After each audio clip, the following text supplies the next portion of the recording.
To say that Tony Moore has been working on a new album called Awake is understating things quite a lot, because he has been building his show as an immersive experience with live performances. Also, as a former member of Iron Maiden, it was not a big surprise to see his name added to the bill with British Lion. So it was high time to catch up and see what's been happening. Tony, welcome to Metal Talk. Thank you, Stephen. It's a pleasure to be here. Cool. You had an emotional time during lockdown with your mother, bless her. How was that, and how did that make you feel? Well, the weird thing is that she developed dementia early in 2020. The end, she was getting a bit doddery, but she'd gone into hospital for a chest infection, and they kept her there for about 5 weeks. And when she came out, she was completely different. It was the weirdest thing. She just became bedbound. She never walked again after that. Wow. And her mind had definitely really gone. So I moved in to her house to become her primary carer just as lockdown was happening. It was a weird conjunction of two very impactful events, and but the weird thing about all of that was that I got to spend more time with my mum in 2 years every day than I had done in a very, very long time. So I got to tell her that I loved her every night, that she was the best mum in the world. She was 90, nearly 92 when she died last year. But I'd give her a cigarette, a cup of coffee, and sing her a song every night before she went to sleep. Whatever time that was, she kind of slept around for us. But she so those were amazing times for me. I'm blessed to have had that much time to spend with her at that point in life. But all of that journey and her and my journey through my life kind of impact on Awake. And there's a kind of a well, she appears in the show, actually. There's video and photos and all kinds of stuff, because the show is quite a personal journey in some respects. So that was all a good thing. So you released Never Say Goodbye a little while ago. Was that kind of time the inspiration behind that? No, that came out was that in 2019 maybe? That was before things really kicked off with her. And that song was strangely not about anyone I know, but it was although my songs start with a personal story or a personal feeling or something I've seen or thought about. This one was more about the idea that I've spent my whole life in music. I've toured the world. I've worked with some amazing artists, and I kind of gave my life to music in a weird way. So I don't have children, and this was a song about imagining what it was like to have, in this instance, a daughter, but or a son or a child that grows up and suddenly doesn't need you anymore. Not in a bad way, not in like, oh, I don't need you, but in a kind of, they've grown up. That whole thing where you're holding the bike for them to learn to ride, and one day you let go and they go, right? So, and that's kind of a metaphor for the friends that we have in our lives that we help and support. And there's sometimes you're not needed anymore, and that's both beautiful and quite melancholic. Yes, the flying the nest and all that. Awake, it's a really unique project. I mean, you've spent a lot of time building up a 1 hour 45-minute live set that's that's it's not just a musical experience, but as I mentioned, it's an immersive experience as well. Can you talk about the process behind designing that, because that's got to be something that's really filling your head up? Well, the whole process of creating Awake, both sonically and visually, happened at the same time. It all began with the opening song of the album, which is called Awake, and that was written during January of 21, in the second lockdown that we had over here after Christmas. And it was really just it's a guitar riff that kind of theme that runs through that track, and a little bit in the rest of the album. And I just was messing around with it, and and I don't want to sound too Spinal Tap, but I was just, I was riff I was messing around with, and recorded about 2 minutes of a track, sent it to some mates who really were positive and came back, oh, this is great. So this could be in a movie. It was quite mysterious. And I went, oh, I like this.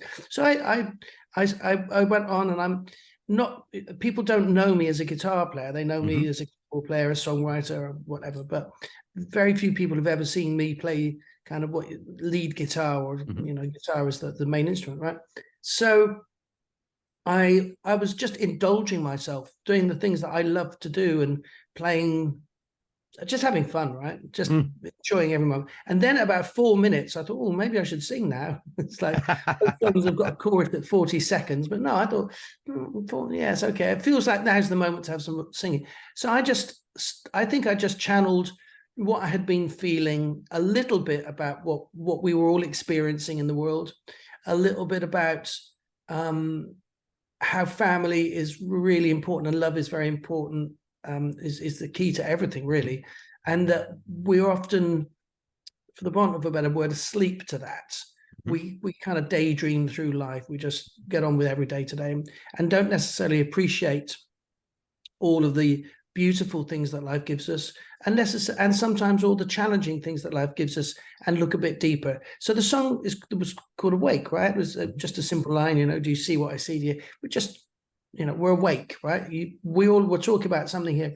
And I posted a live video. I was doing all these streams at the time. Yep. Which is also in it. And so many people loved it. There were like thousands of streams, but this is amazing. And I'm going, wow, I've never done this before. I think this feels like it's the opening track of an album. So I thought, okay, let's write an album. I've got nothing else to do. And I'm going to take the indulgence all the way, the self-indulgence, should I say, and just try and create an album of all the things that I've ever loved, all the influences that I've ever had, all the inspirational music and personalities that have permeated my world, and put my own spin on it. So it's a little bit Pink Floydy, it's a little bit Genesis-y, it's a little bit early Elton John, it's a bit Alice Cooper, it's a bit the Beatles, right? It's all kinds of my influences, a bit Bowie. I was lucky enough in 73 to see the Ziggy Stardust tour, and wow, it really did blow my mind. I'd queued all night outside the Bristol Colston Hall to buy tickets to see this show, and I was in the second row in the front, and it was just, I didn't know that something could be like this as a performer. So there's so many of those influences. Anyway, I wrote the album chronologically or consecutively as one track finished. I had no idea what the next track would be, except I was going to follow what it felt it should be, because it was a concept album. So there's no rules. I can do what I want. And I just wanted to have a sense of a narrative arc running through it, without words, without a specific story, but just an emotional sense that we're on a journey, and it starts here and it ends here, and stuff happens in between. And the three themes were just what was happening all around us, right? That's a lot to write about. It was about my mum and my relationship with my mum and dealing with her dementia, and songs for her, and about my life, because it's that 13, I am doing now what I wanted to do at 13. This theatrical big show with all these very not progressive. It's not really a project, although it has its some prog elements to it. Just expansive, right? Something that can be epic in one moment and can be very intimate in the next moment. Go on. Sorry. No, sorry. I was going to say, I mean, it's unique. I mean, I've heard a rough mix of the album, and I know we can't really talk about it at the moment, but kind of following you on social media during the last sort of 2 or 3 years, when I listen to the album, it's really a powerful listen. It's really cool. It's very atmospheric. Get the headphones on. Turn the lights down, and just let your mind kind of wander with it. I mean, in terms of like an eventual release, do you have are you going to share more individual tracks, or are you going to release it as an album, or because because it's an immersive project, Yes. yeah, just to kind of slap a CD out there doesn't really kind of do it justice. Well, that's partly why I haven't released it yet, is Mhm. because 2 years ago when I finished, or 2.5 years ago now when I finished it, there was no awareness of it at all. It would have just kind of sat on a digital shelf somewhere, and Yeah. a few of my mates would have listened to it. Yeah. What I attempted to do was build the live show experience to build an awareness, kind of a fan base, for want of a better word, of what I was specifically doing. And to just get, I know it was a very long-winded answer that I haven't still got back to what you were talking about, the imagery of it and what's going on, right? How did I create all that? So when I finished the first song, I did it live as part of one of my streams, and I was the streaming and the community around my streams was really important, because I started on March the 24th, 2020. I did 110 2-hour streams every single night without a break. Yeah. It was a pretty grueling thing to do as I look back on it, but at the time it gave me a purpose every day, and it was a very important thing for me to do. But I also wanted to do some streams on another level, so I used a lot of green screen, and I learned how to manipulate through the software and through different cameras and through different backgrounds and overlays to create a sense of depth and perspective. So for when I did Awake, I created this backdrop, and I just imagined that I'm on stage, I've got a giant screen behind me, and what would that show? So that was what I did for the Awake, like kind of the preview thing that I did. And so as I wrote each song, I decided this has to be a live show. And because I was trying the songs out online as well, each time I wrote you when I would play it that night, I created the imagery to go with it that was sometimes still photography, but mainly video information, which either I edited, I animated, or was sometimes public domain that I kind of repurposed. So by the time I got to the end of the album, I had basically all of the visual imagery that was going to go with each song, and I played it a number of times and knew how it could work. The challenge for moving into the live arena was that before the lockdown completely finished in 21, I was doing some production rehearsals at the Bedford, which is the venue that I curate music at and have been there for a while, where we had the space to work with. People weren't allowed to eat inside in those days, if you remember, but we were working inside. It took me 3 weeks of putting this together to realize I needed, for instance, longer gaps between songs in order just to change instruments. Because, the other element is that this is a one-man show. There is no band. It's just me playing everything. Obviously, there's some track that goes with the video, and I'm interacting with myself through the video and all kinds of things. So it's immersive partly because it has some surround sound effects to it. It's immersive partly because it feels like this narrative of my journey that has become universal now, and it's also immersive because it plays with people's emotions. So there are moments where I'm singing about my mum, and I can't really look at the screen at the same time because I'll lose it. But I look and I see a lot of other people who may have lost a relative or have someone with dementia who relate to what I'm talked about, what I'm singing about, who become very moved and feel the ability to release emotion, which is a very beautiful thing. So, they laugh, they cry. There's some spooky moments, a bit edgy, but at the end of it, we've all had a journey. We've had an emotionally charged time, and even though I do the same songs every night, it feels like a brand new show every time. Wow. I mean, talk about shows. You got the Guildford and the Bedford later this month. Guildford and the Bedford later this month. Then you've got the Camden Club in December. These are the full Awake shows. Do you think you've now got to a point where you're happy with the length of the show and the way it's all formatted? This is like the finished product, or is it still evolving? I heard this wonderful quote once about art, and the quote was, "Art is never finished. Art is never truly finished. It's merely abandoned." Right. Okay. And that kind of idea that there's always something else you can do. Usually with art, you've done it, it's on the wall and it's done, right? But with a live show, it constantly evolves. So, for example, if you go and see you see any artist on the first date of a tour, Mm-hmm. and then the same tour on the last date, Yeah. it will have evolved Yeah.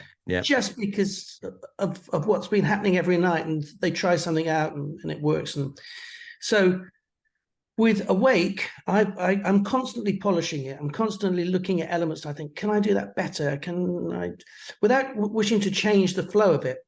But I had a very late night last night because I've been doing some production rehearsals ready for next year, which we'll talk about a bit, and the 2 different tours that I'm doing them.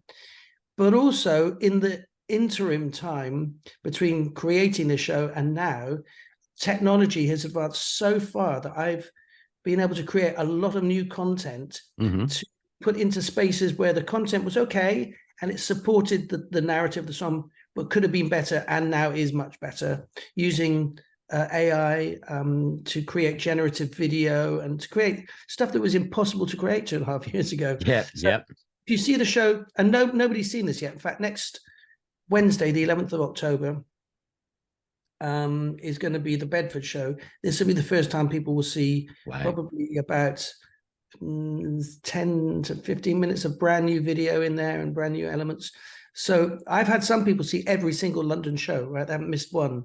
So it's kind of nice to keep them aware about all of, not aware, to keep them refreshed when they see the show. Yeah. So you talk about it being, kind of everything filling up your mind. Yeah. It's not just the music, the writing, the performing. Yeah. It's the tech as well. So how was the tech learning curve for you? Well, this is truly a one-man show, as in everything to this point I've done it on my own. Obviously, at the beginning, it was because I had no access to anybody else to help me. It was a lockdown, so I had to be on my own. But then as things developed and progressed, it seemed even more powerful that it was me doing all of these things, because there was a certain continuity in everything. Obviously, the next level up will require a bigger team to be able to take it forward, because I can't do everything. I have an amazing group of friends who are fantastic sound engineers that do different shows with me, because sonically there's a lot to think about. So I need someone who knows the show to some degree. But that was really the tech. Yeah. So I've always been very techy, I've always loved gear. I had a ZX61 that I built in the early days. And was very involved in computer music in the early 80s and through the 80s. I love stuff, and I still do. So for this show, I've had to work out how to create or which software and how to program it to run the whole show. So when you come and see it, when you see the whole Awake show rather than some of the spin-off versions that I'm doing, every second of the shows where something is happening, that has been programmed to happen, so I can do it. It will always be repeatable. So the light will swing around at exactly the right point. Okay. Piano, and this has taken untold hours of programming. You couldn't pay someone enough to do this. Even when this becomes a massive hit, it still won't repay the amount of time that created, except emotionally it's priceless. So I loved it. So yeah, everything from the computer software to setting up and breaking down the gear, to I had to get a bigger car to be able to fit everything in, and it is a Tetris pack. I promise you did. I couldn't get a pack of cards in the back of the car now, right? It's like but I enjoy that. That's the nice mental challenges that keep me on my toes. Cool. If you don't mind, we'll step back a little bit. 2019, you played Burrfest. You have good memories of that day? I love Burrfest. I did it. I think I've been 3 times and I played twice. And what was really interesting about Burrfest is it brought together just the most wonderful mix of people, right? That obviously have Maiden connections. So some family would come of the bands. Ex-members of the band would either be there playing, and there's been a lot of members of Iron Maiden. I feel very, very proud to have played a small role in a long history of an incredible band, right? I mean, I went and saw them in the O2 in July, and it's like 2 nights sold out. Mm-hmm.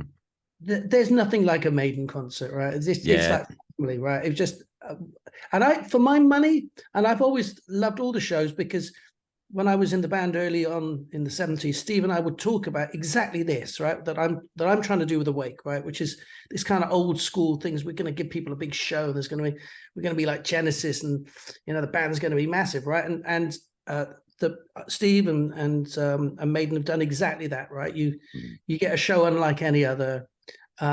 They are one of the biggest bands in the world, and they were the cutting edge of new British rock back. Yeah, absolutely. I mean, you joined them in '77. Yeah, that was pre-deal Iron Maiden. Yeah, but for you personally, that was the start of a journey in an upheaval. Yeah, because you basically left your home, yeah, and moved to London to join the band. Yes. Yeah, that's a big change for a young lad. It was, I lived in Bristol, grew up in Bristol, which was nice. I had my school band. I'd done a little tour as a keyboard player for a soul singer called Al Matthews, who some people will later remember as the drill sergeant in Aliens when they land on the plane. Really? Cigar. He's going, all right, guys, you got to get out there and get that alien, whatever.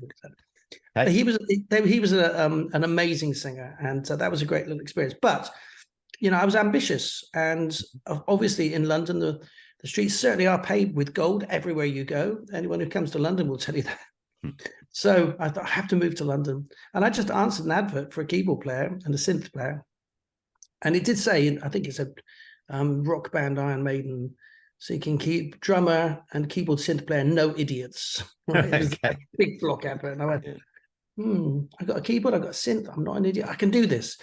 So I went for the audition. I drove up. First time I'd driven to London on my own. And after about an hour or so of jamming and playing, the band went off. I had to have a little chat, and they came back and said, "Do you want the gig? It's yours." And I went, "Yes." And that's, as you say, that was the beginning of my musical career. I moved to London. I stayed with Steve and his nan for a little while at the very beginning to get into London before I got a little room share in Kilburn. And suddenly that journey began. It was the most amazing time of my life. I was doing the thing that I loved. I was enthused because anyone who knows Steve will know that he's like a runaway train of energy, right? He has a focus, and nothing's going to derail him, whatever happens, right? As history has proved, right? People have come and gone, they've had problems, but the Iron Maiden, fast train never stops. No, and that's partly why he and British Lion still tour so much, right? I mean, people say, Steve, you've just done these mammoth Iron Maiden concerts, and you're back in clubs again with British Lion, but it's because he loves to play. He loves the energy of being in a club, and there's not many people at his level that would do that, right? It's hard graft. Right. Yeah. Absolutely. I mean, he saw you in do your show in the Cart of Horses in May this year. Yeah. Yes. Did he give you good feedback? Well, he's actually been part of the whole Awake process from day one, to be honest. Okay. Because during the lockdown, he was in a different part of the world. Although it doesn't really matter. When we were locked down, we were all in different parts of our worlds, right? But on a different time zone. And I was doing my live streams till 10 o'clock at night. And then I would have a quick bite to eat, and then I would go back into the studio and work on the album. And then about 1 or 2 in the morning, I'd come back into the kitchen. My mum was in the other room in a hospital bed and still wide awake, and I was chatting to her. And Steve and I would talk about stuff, but I would be sending him music, right? Because I knew we both come from the 70s period of loving things like Genesis and Todd Rundgren and Floyd and all of these things that were kind of its time.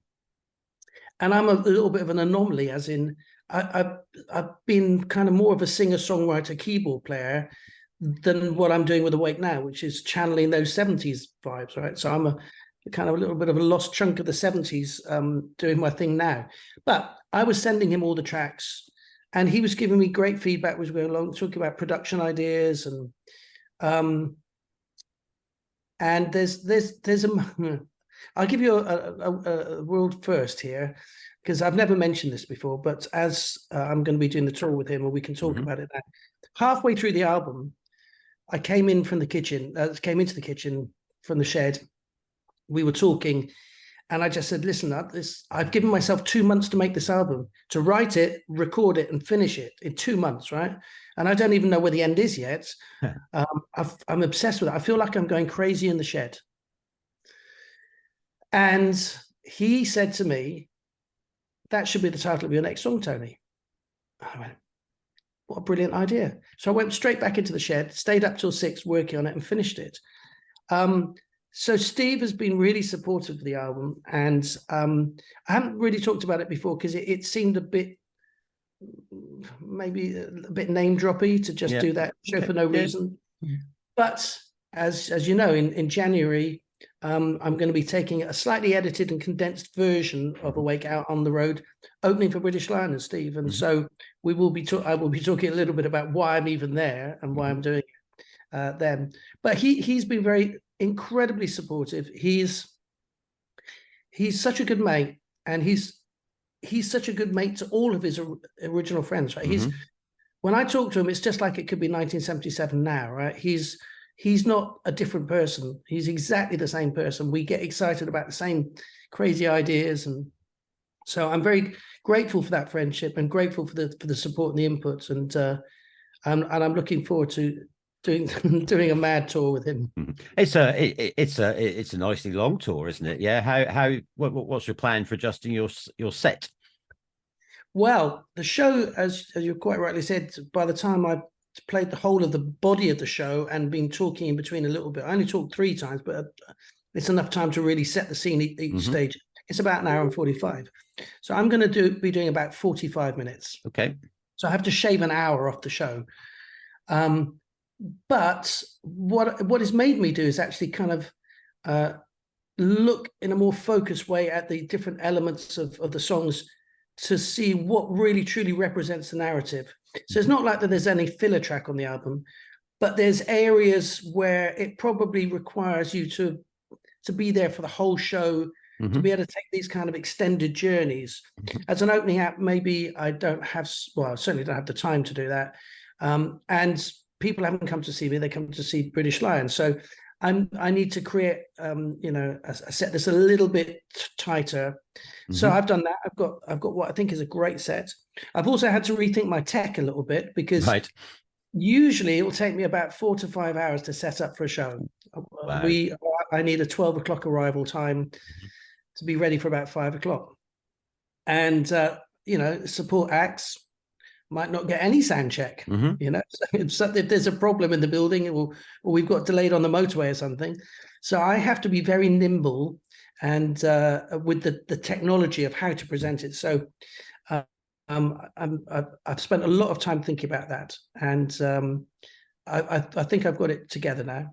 We will see on day one. As you know, we're starting at the Cart and Horses and finishing at the Cart and Horses, which is another legendary moment that's going to happen, because this will be the first time Steve and I have played on the same stage on the same night since 77. 77, yeah. Wow. Right? So you're looking forward to it, though, yeah.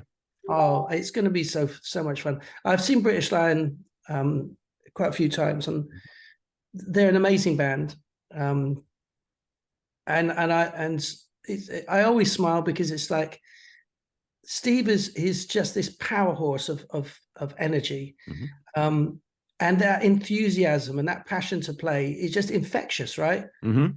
Driving it forward, and the band are brilliant. So, like I said, I've been to see them. I went and saw them on that Christmas tour at the end of, I think it was at the end of 21. I think it was. When they were doing a Nuneaton gig, and I thought, do you know what? I'm going to go to Nuneaton from London. It's I haven't been out of London for a while. That'll be a fun adventure. And it was snowing, and but it was such a great gig. So I know it's going to be a technical challenge every night, because every venue will be different. Yep. I do require a certain amount of space to be able to set everything up that I need, because there's a screen behind me. But we'll play it by ear. The thing I love about the British Lion tours, yeah, is every tour they do, yeah, you can always see different bits of the country or different bits of the world. Suddenly get the joke of what's on his t-shirt, yeah. Right. So, and then post British Lion, yeah, you've got some, you got some more tour plans for next year. Yeah, so I've done Awake pretty much solidly in London for over 2 years now.